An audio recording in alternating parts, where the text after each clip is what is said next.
Welcome to the Comfortable in Chaos Podcast. Strangle your demons and let's go. Y'all need Jesus!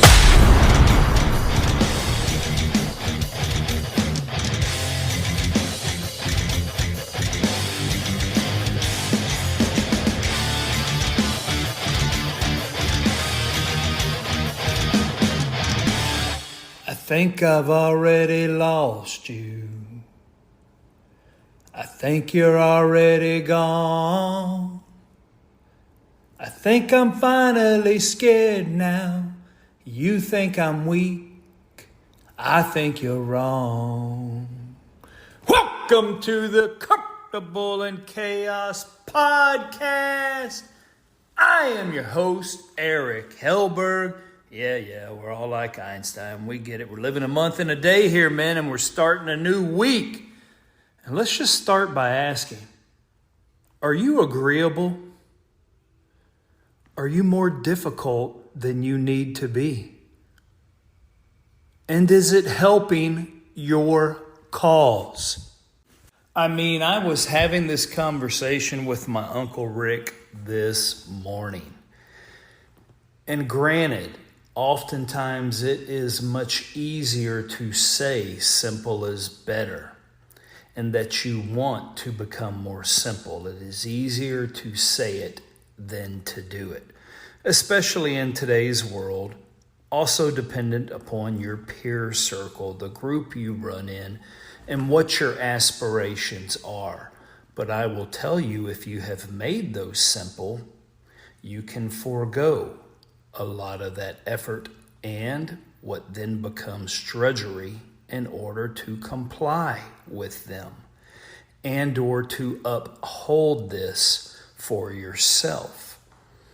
I would make it much akin to think about the Pharisees and the Sadducees. The goal was pure per se initially. But then it became a mantra and a multitude of acts and omissions and duties and things required of you in order to simply have a relationship with God. Jesus comes on the scenes like, dude, it has nothing to do with any of that. In fact, he attacks those guys and says, simply get to know me. When you put elaborate in front of simple, what you do is you belie the essence of the engagement, the activity, and or the person by which you're interacting with.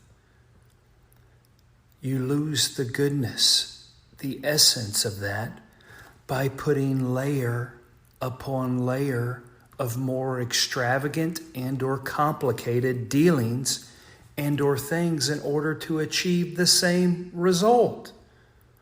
Why is that needed? You're telling me that you simply cannot grill a nice steak at your house and enjoy it with your family?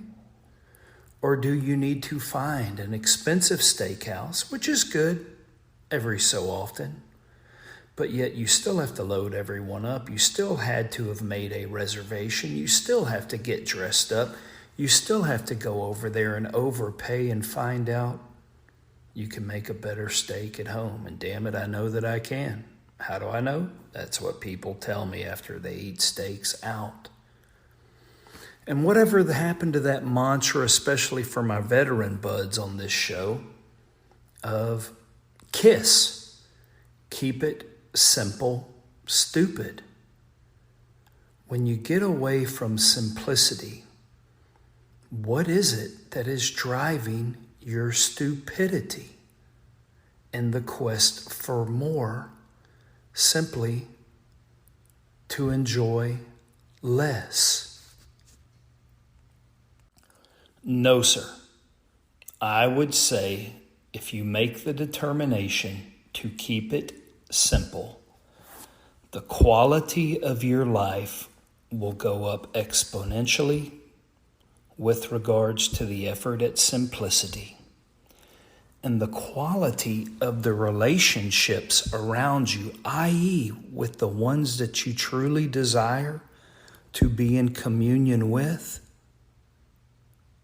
they will improve rapidly with your newfound adherence to simplicity.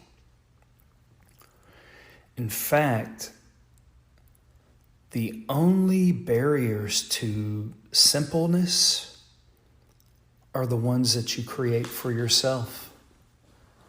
Your purported acceptance, your purported standards, your purported needs for service. And the crazy thing is, when you have these, you can only enforce them.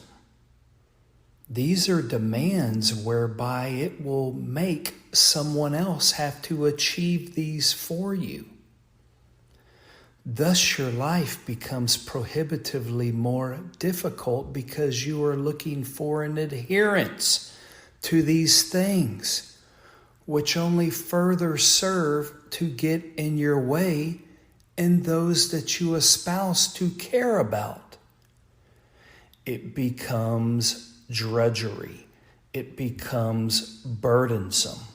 After having that discussion with my Uncle Rick, I started tinkering around with this concept in my mind because I so desire to start unloading all that is burdensome on my back.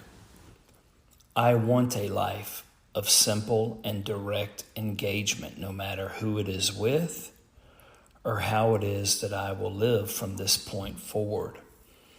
And so I started mulling through a few videos, and of course I found good old Dr. Orion Terabin, Psych Hacks. What did he have? Make yourself simple.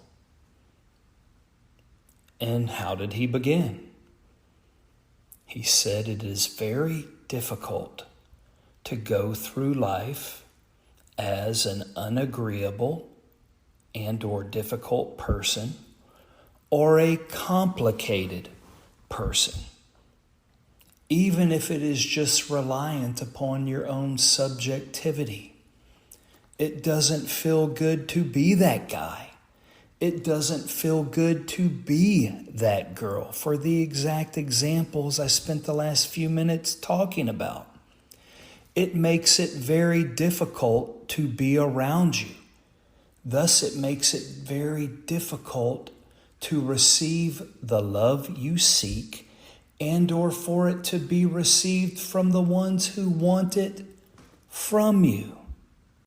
So as the good doctor says, most demanding, complicated, and difficult people are not happy.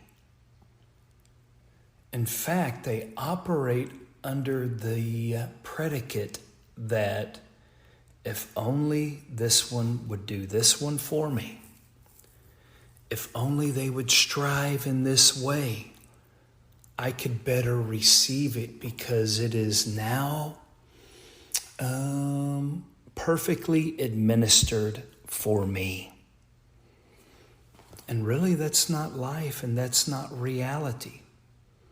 Instead of looking to others, which these unhappy people do, perhaps they should start working to assuage their own consideration and demands. And it will help them to find peace, and at least peace in all those in their immediate circle, because they can let a sigh of relief that good will simply be good enough. I think you're already leaving.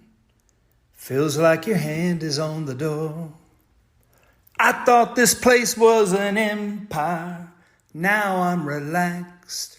I can't be sure.